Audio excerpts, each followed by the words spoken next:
Sous pression permanente, bien sûr, mais sous pression permanente, je crois depuis que je suis gamin. C'est pas évident de naître avec une orientation différente. Ah, le masque, mais je le porte, c'est mon meilleur ami. C'est même avec eux que je me suis mis à chialer, je voulais pas parler de ma rupture, ça faisait des mois que j'en parlais pas.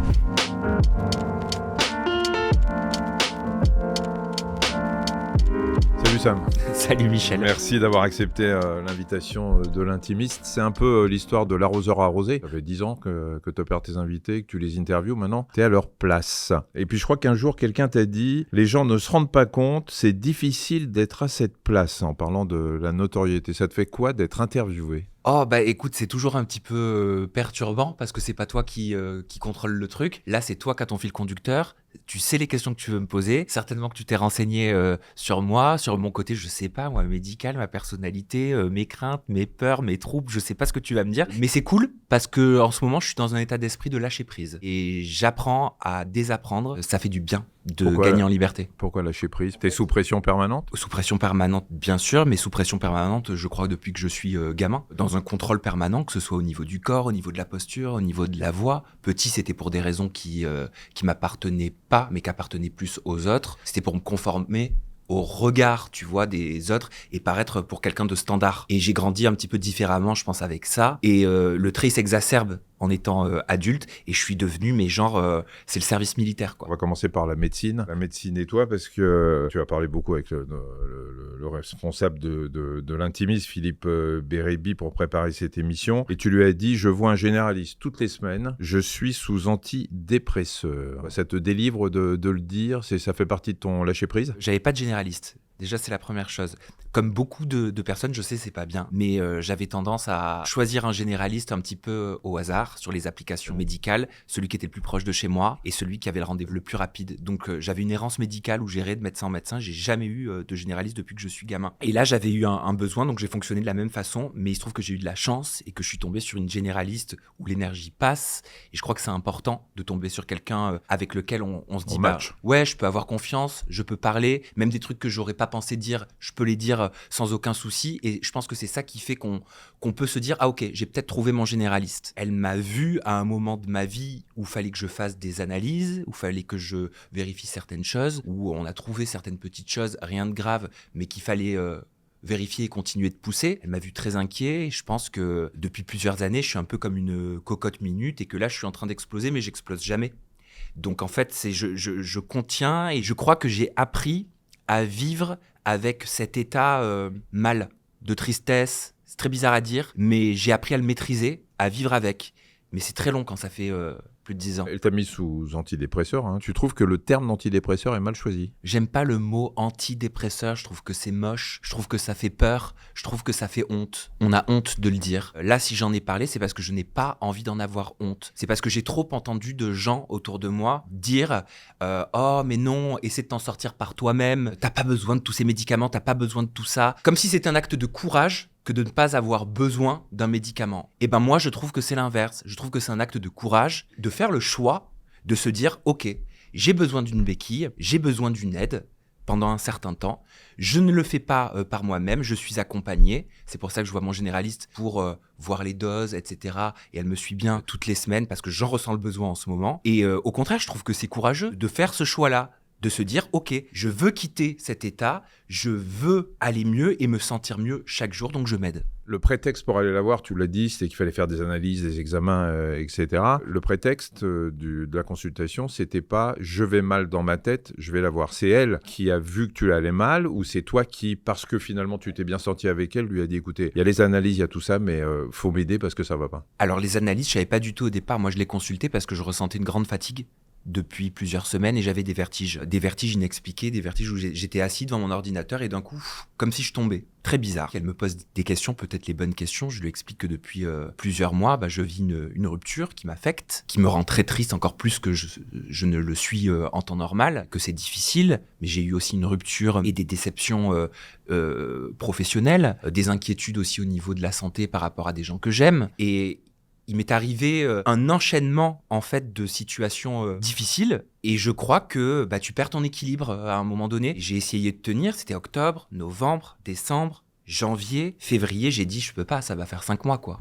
Il y a les antidépresseurs, mais quand on va pas bien, on essaie de traiter la cause. La cause, tu l'as dit, alors tu as employé une métaphore, c'est la fameuse cocotte minute. Mais dans la cocotte minute, quand la pression augmente, on a une petite soupape, quelque chose qu'on enlève pour faire sortir la vapeur. Ta soupape à toi, ce serait de ralentir le boulot, mais tu dis toi-même que tu ne peux pas, tu n'es pas capable.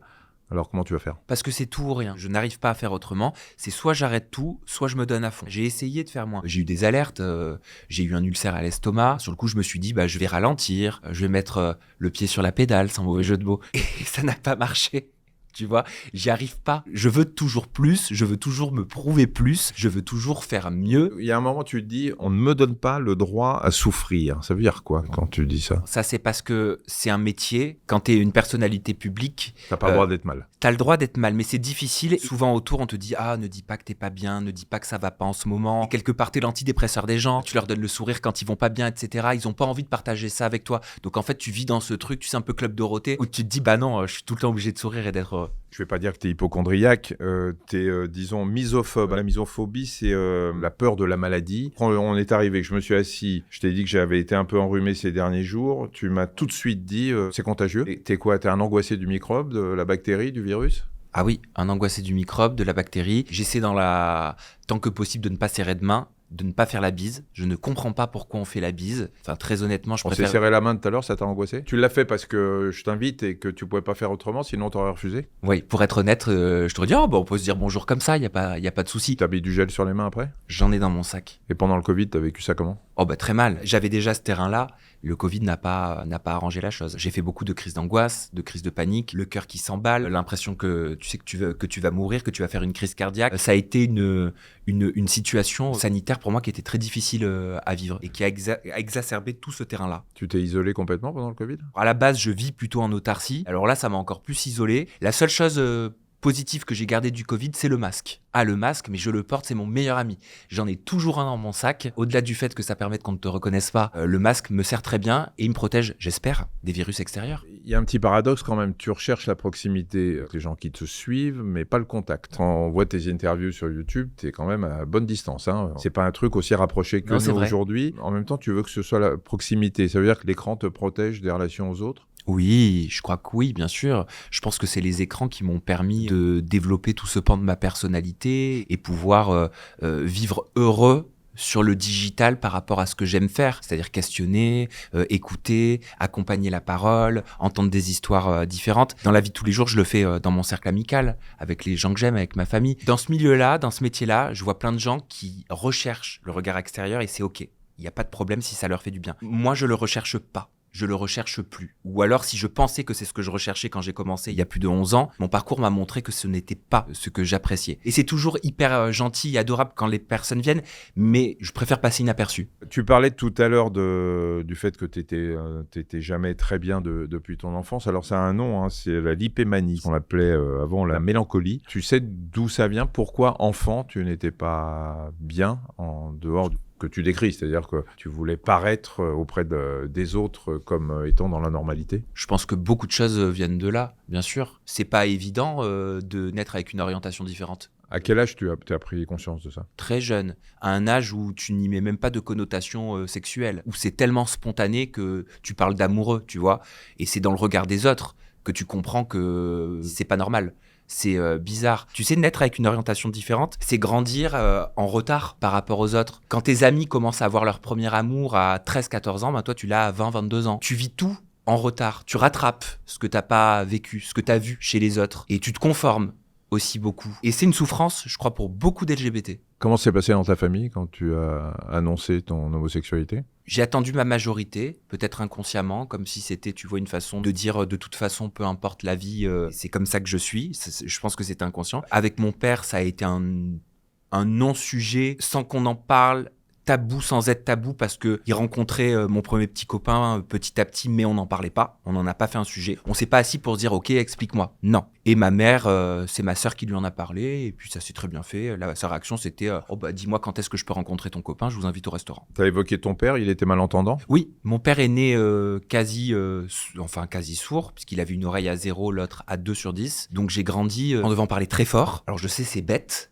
parce qu'il était sourd, et en articulant énormément, parce qu'il lisait sur les lèvres. Donc j'étais obligé d'exacerber, tu vois, ma diction, et je parlais comme ça. Je disais, mais où, papa? Tu vois, vraiment, je lui parlais comme ça. Quand on regarde tes vidéos, tu as une élocution parfaite, avec une articulation très prononcée. Donc tu as gardé ça. Je m'en rends pas compte, mais c'est très possible. J'ai grandi toute ma vie comme ça, en devant faire lire sur mes lèvres à mon père. Quand on t'écoute, on se demande s'il y a des moments où tu es vraiment heureux avec toi-même, s'il y a des moments que tu savoures dans la vie. Ils sont rares.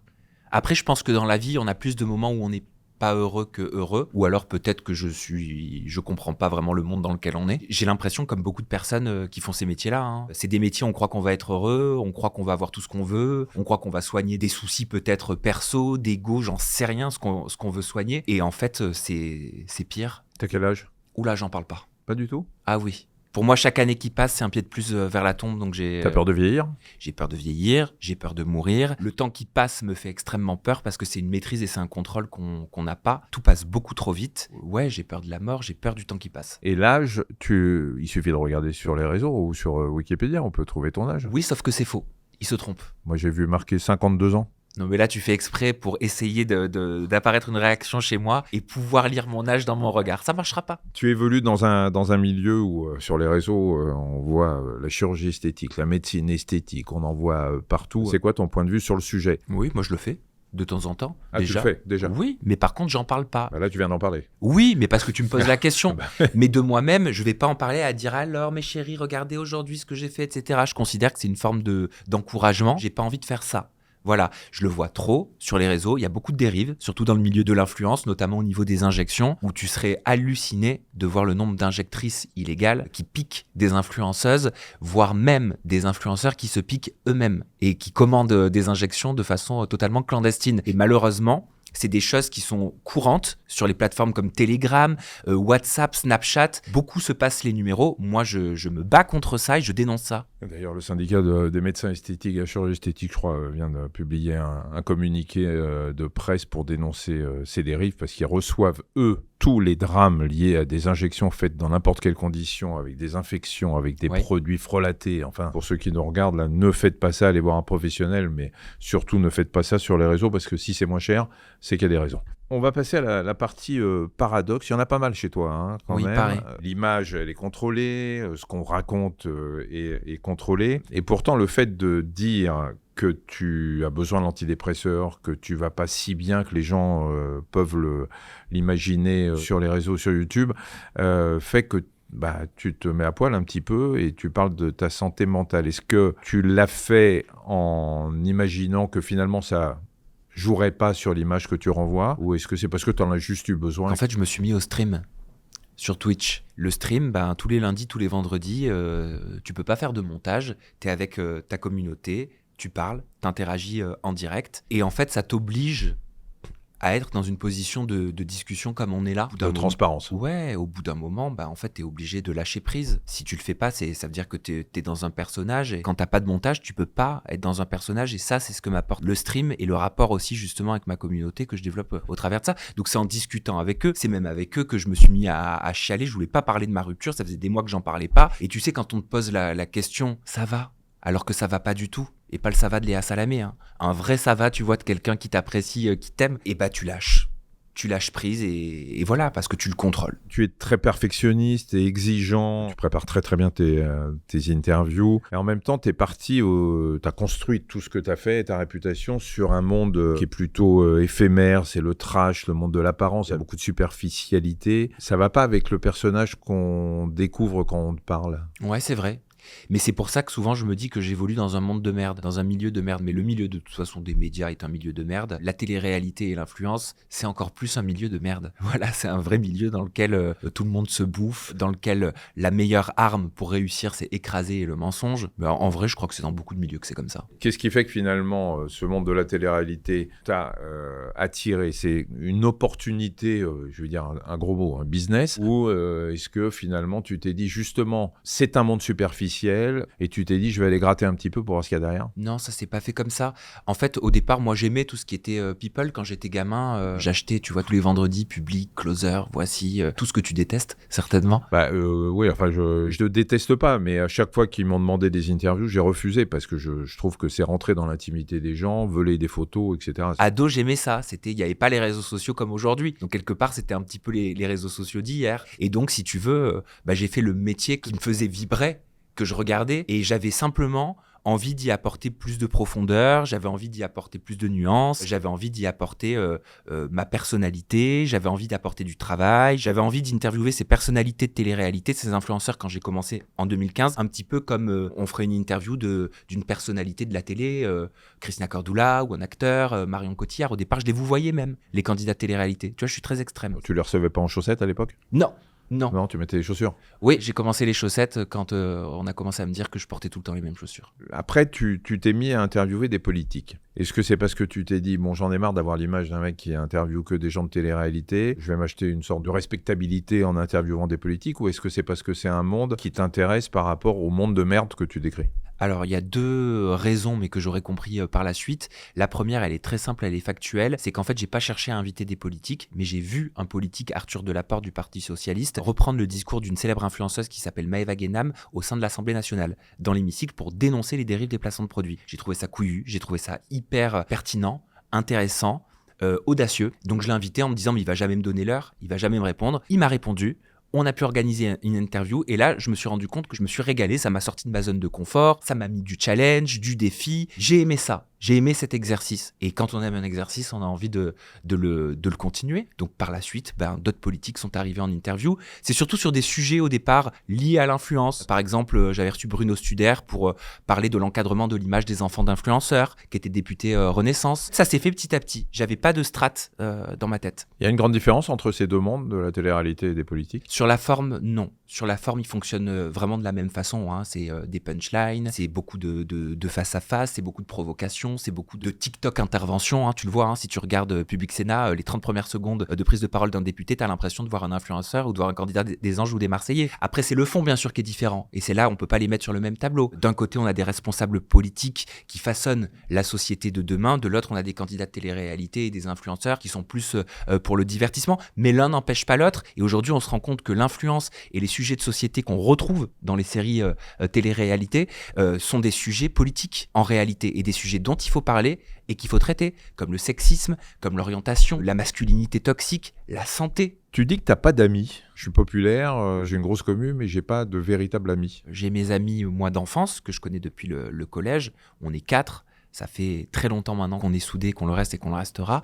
Après, j'ai pas d'amis sur Paris. Parce que je viens de Montpellier, c'est à 800 km, j'y vais pas tout le temps.